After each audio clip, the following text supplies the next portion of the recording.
여러분 반갑습니다. 여러분의 멘탈 전도사 천마세입니다. 어느새 또 이렇게 오후 시간 늦은 시간이 다가왔네요. 한번 또 살펴보도록 하겠습니다. 날이 좀 춥죠. 눈도 많이 오는 것 같고 그 눈길 조심해야 할 것 같습니다. 빙판길이 이제 예상되는 거죠. 밤에 날이 차가워지면은 하여튼 운전 조심하시고요. 오늘은 보니까 그 딥시크 때문에 하루 종일 좀 시끄러운 것 같습니다. 딥시크. 도대체 이게 딥시크 이게 진짜인지 사실인지 이 애들이 과연 진짜 H800으로 한 건지 아니면 H100으로 한 건지 알 수가 없어요. 뭐 정확하게 공개를 안 하고 하다 보니까. 그리고 또 중국이잖아요. 중국. 중국 애들 신뢰성이 별로 없어가지고 그런 부분이 좀 걸리기는 합니다. 하여튼 뭐 오픈소스로 나온 거는 뭐 나쁘진 않는데 과연 그게 최첨단 반도체 칩을 한 건지 아니면 말 그대로 구닥다리 한 건지는 알 수가 없는 거죠. 한번 좀 더 지켜봐야 할 것 같아요. 한편으로는 중국의 또 IT 기술이 상당히 올라왔어요. 지금 보니까 옛날의 중국이 아닙니다. 지금 보니까 중국의 IT 기술이 거의 진짜 말 그대로 거의 탑 클래스 수준이다. 인정할 건 인정할 것 같아요. 우리 대한민국도 진짜 분발할 것 같습니다. 갤럭시 S25만 이제 현재 기다리고 있다. 뭐 그런 이야기가 있는데 삼전 개미들 현재 뭐 두근두근 거리나요? 지금 현재 그런 이야기들이 있어요. 설 연휴 이후로 삼성전자 주가 흐름에 이제 관심이 좀 쏠리는 것 같습니다.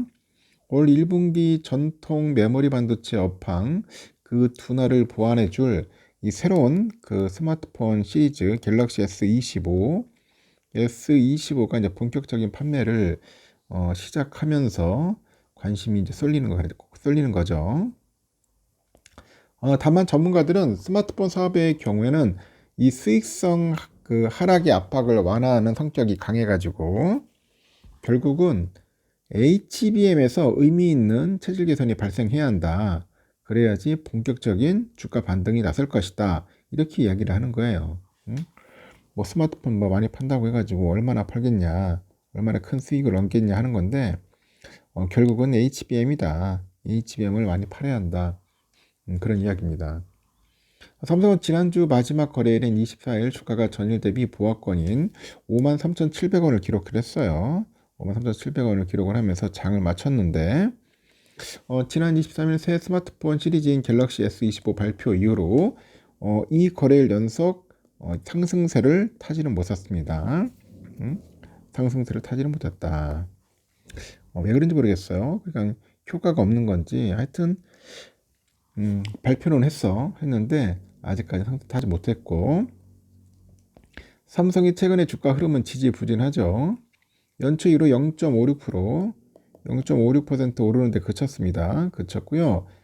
지난해 11월에 보니까 약 10조 원 정도 규모의 자사주 매입 계획을 발표한 이후로 현재까지 주가는 0.37% 정도 올랐다는 거죠. 이렇게 외국인하고 기관 투자자가 단기적으로 주주 환원보다는 반도체 쪽에서 의미 있는 그런 반등이 나오기 어렵다는 판단 때문에 그런지 막 매물을 던지고 있기 때문이라고 합니다. 외국인하고 기관 애들이 연초 이후 현재까지 삼성전자 주식 1조 317억 정도 그리고 3,789억 정도 팔아치웠어요. 외국인하고 기관들이 팔고 그리고 순매도 1등을 기록을 했다는 거죠. 증권가는 삼성전자 주가 수준이 너무 낮게 형성된 만큼 호재에 민감한 영역에 진입했다. 그런 평가를 좀 내놓고 있다는 겁니다. 갤럭시 S25는 그 9년 만에 최대 판매량이 예상이 돼 있어요. 그러다 보니까 2016년 이후로 처음으로 3년 연속 스마트폰 출하 증가세를 시현할 전망이고 S24에서 처음 선보인 그 AI 기능은 단순 명령어만 처리했어요. 단순 명령만 처리했는데 S25는 거대 언어 모델 기반의 상호작용이 가능한 이 대화형 AI를 최초로 탑재를 해서 더 개인화된 그런 경험을 제공할 것이다. 이렇게 언급을 합니다. 올해 3,600만 대의 스마트폰 출하량으로 전년 대비 소폭 증가세를 유지할 것으로 예상을 한다고 하는데 이렇게 제한된 예산 속에서 반도체 비용 상승이 나타나기 때문에 세트 판매 확대로 수익성 하락에 압박 위협을 벌충하려 할 것이다. 이렇게 또 내다보기도 하네요. 현재 주가 수준은 역사적 하단을 기록하고 있는 만큼 더 내려갈 가능성 크지는 않은데 실적 모멘텀이 본격적으로 나타날 하반기까지는 횡보할 가능성이 높다는 게 전문가들의 현재 예상이라고 합니다. 실제 삼성전자 주가는 최근에 6개월간 32% 하락을 해서 주가 순자산 비율 PBR이라고 하죠. PBR 0.9배 수준으로 내려왔습니다. 내려왔고 이렇게 반도체 실적을 놓고 보면은 지난해 SK 하이닉스에도 따라잡혔어. 따라잡혔습니다. 이 반도체 사업만 하는 SK 하이닉스가 지난해 영업이익이 23조 4,673억이에요.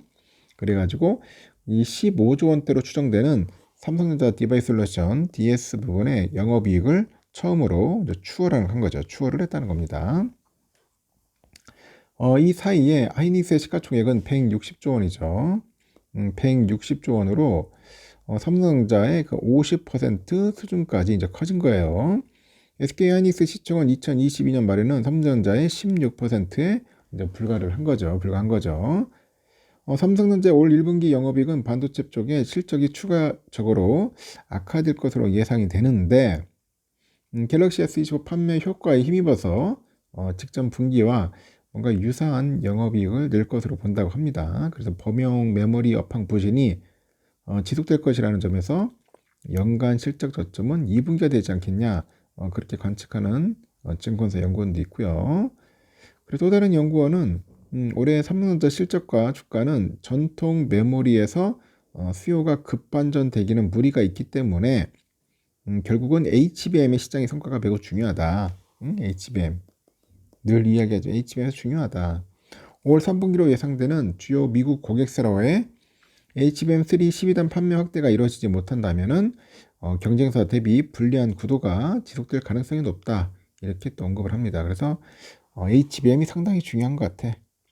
HBM 중요한데 지금 오늘 아시다시피 오늘 새벽에 엔비디아 주가가 떡락을 했잖아요. 거의 한 17% 빠져가지고 그 엔비디아 관련된 그 밸류 체인들이 좀 주가가 안 좋을 거예요.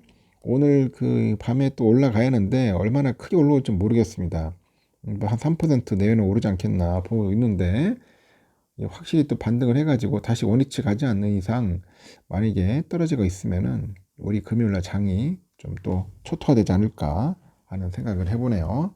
그 영향은 좀 있는 것 같습니다. 일본도 오늘 좀 빠지는 것 같더라고요. 여기까지 하고요. 저녁 맛있게 드시고 마지막 방송 때 뵙도록 하겠습니다.